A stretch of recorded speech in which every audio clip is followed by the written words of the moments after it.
Dalam sejarah, orang-orang Yahudi itu tidak mempunyai tempat untuk dia menetap di satu kawasan.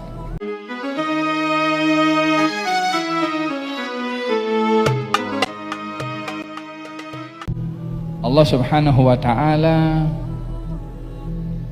menceritakan tentang kekejaman Yahudi pada zaman dahulu. La tusjudunna fil ardi marratain.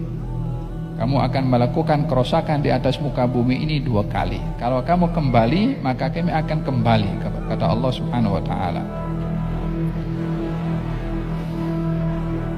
Dalam sejarah, orang-orang Yahudi itu tidak mempunyai tempat untuk dia menetap di satu kawasan.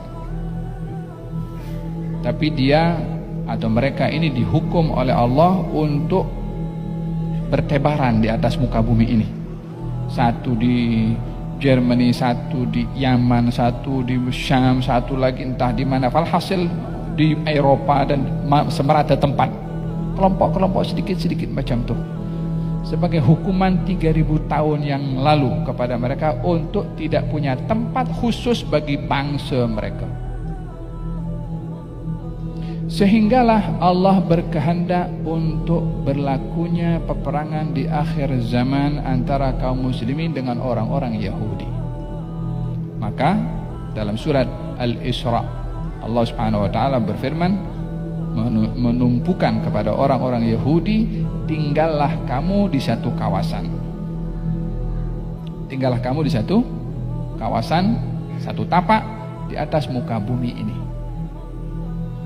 Yang dahulunya berpencar,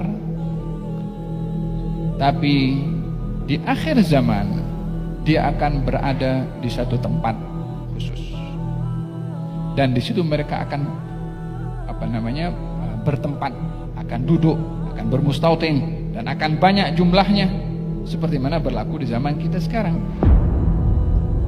Kalau kita balik pada awal-awal tahun 19, awal-awal sebelum keruntuhan kerajaan Utsmani, orang-orang Yahudi datang pergi ke Palestina untuk pergi berziarah tempat ibadahnya mereka, macam sejenis haji bagi mereka.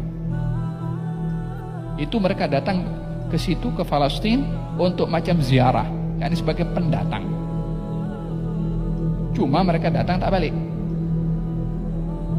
Sampailah tipu muslihat yang dibuat oleh beberapa penjajah, diberikan senjata semuanya. Akhirnya berlakulah peperangan kepada orang-orang Palestina yang ketika itu memang tidak memiliki senjata. Terbenalah negara yang dikatakan negara Israel. Daripada tanah siapa? Tanah rampasan dari pendatang sampai dia menjadi orang yang merampas, memiliki, mengusir tuan rumah. Mula itu hanya beberapa ratus ribu saja. Tambah, sekarang sudah berjuta. Jangan disangka ini semua hal yang tak ada hikmah yang terjadi. Tapi ada hikmah yang memang hal seperti ini ditentukan untuk terjadi. Dan hikmahnya adalah seperti yang dikatakan, mereka akan berada di satu tempat, akan berkumpul di satu tempat, akan membanyak di satu tempat, untuk tiba waktu satu hari untuk berlawan antara umat Islam dengan orang-orang Yahudi, seperti mana disabdakan oleh Nabi SAW, akan berlaku peperangan di akhir zaman antara orang Islam dengan orang-orang Yahudi, sehingga pokok dan batu yang menjadi tempat bersembunyinya orang-orang Yahudi akan mengatakan kepada kaum muslimin, ya Muslim, ya Abdullah, wahai orang Islam, wahai hamba Allah, di belakang saya ini ada Yahudi sedang bersembunyi, datang dan bunuhlah dia. Kata pokok dan kata batu berbicara. Bagaimana akan berlaku peperangan kalau tidak ada berhadapan langsung? Kalau mereka berpencar di mana-mana, nak perang dengan siapa? Jadi adanya mereka sekarang di sini ini hikmah yang akan berlaku sebagai satu persiapan yang akan berlaku peperangan di masa akan datang untuk membenarkan apa yang disabdakan oleh Nabi dan apa yang difirmankan oleh Allah di dalam Al-Quranul Karim. Ya, kita tak mau Yahudi ada di situ, tapi ini kehendak yang akan berlaku, hikmah yang akan berlaku di akhir zaman. Nah, buat macam mana? Kita tak suka, tapi Allah letakkan hikmah di situ. Dan pasti yang dijanjikan oleh Allah pasti akan terjadi. Ya, kita sedih dengan apa yang berlaku kepada masyarakat Palestina. Tapi ini adalah permulaan kepada kemenangan yang dijanjikan oleh Allah dan oleh Rasulnya di dalam Al-Quran dan juga dalam hadis Nabi Muhammad SAW. Wallahu la yukhliful mi'ad. Allah tidak akan mengingkari janjinya. Dan itu pasti. Cepat atau lambat, kita tengok atau kita tak tengok, itu bukan kita punya beyond kita punya authority untuk kita nak menentukan. Kita nak tengok macam mana ini Yahudi di pantai. La. Serahkan saja kepada yang maha berkuasa bila itu akan terjadi. Hanya kita memainkan peranan pada saat ini. Apa yang kita patut mainkan peranan di dalam menghadapi masalah seperti ini. Jangan sampai terlepas sesaat pun setiap sholat untuk mendoakan kepada mereka.